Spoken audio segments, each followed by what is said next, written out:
സംസ്ഥാനത്ത് ഭരണമുറപ്പെന്ന് UDF വിലയിരുത്തൽ 88 മുതൽ 100 സീറ്റ് വരെ നേടുമെന്നാണ് കോൺഗ്രസിന്റെ ആത്മവിശ്വാസം. ഭരണവിരുദ്ധ വികാരം അലയടിച്ചതായി നേതൃത്വം കണക്കുകൂട്ടുന്നു. തെരഞ്ഞെടുപ്പ് പ്രവർത്തനങ്ങൾ വിലയിരുത്താൻ കോൺഗ്രസ് സ്ഥാനാർത്ഥികളുടെ അടിയന്തര യോഗം ഇന്നു രാത്രി ഓൺലൈനായി ചേരുന്നു. പോളിംഗ് ശതമാനത്തിലെ നേരിയ വർധനവിലാണ് UDFന്റെ പ്രതീക്ഷ. ഭരണവിരുദ്ധ വികാരം ആളിക്കത്തിയെന്നാണ് കോൺഗ്രസ് വിലയിരുത്തൽ. 88 സീറ്റുകളിൽ വിജയം സുനിശ്ചിതമാണെന്ന് KPCC കണക്കുകൂട്ടുന്നു. ഒരുപക്ഷെ 100 സീറ്റുകൾ നേടിയേക്കുമെന്നും നേതൃത്വം പ്രതീക്ഷിക്കുന്നുണ്ട്.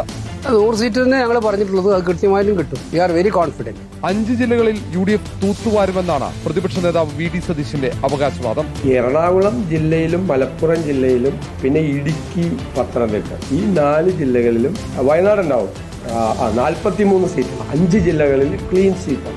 ആർക്കും വനവാസത്തിന് പോകേണ്ടി വരില്ലെന്നാണ് KPCC അധ്യക്ഷൻ സണ്ണി ജോസഫിന്റെ പ്രതികരണം. ഞാൻ ഏതായാലും പോകേണ്ടി വരില്ല, VD സതീശന് പോകേണ്ടി വരില്ല. തോറ്റാൽ ഞാൻ വനവാസത്തിന് പോകുന്നു പറയുന്നത് ജയിക്കും എന്നുള്ള അദ്ദേഹത്തിന്റെ കോൺഫിഡൻസ് ആണ്.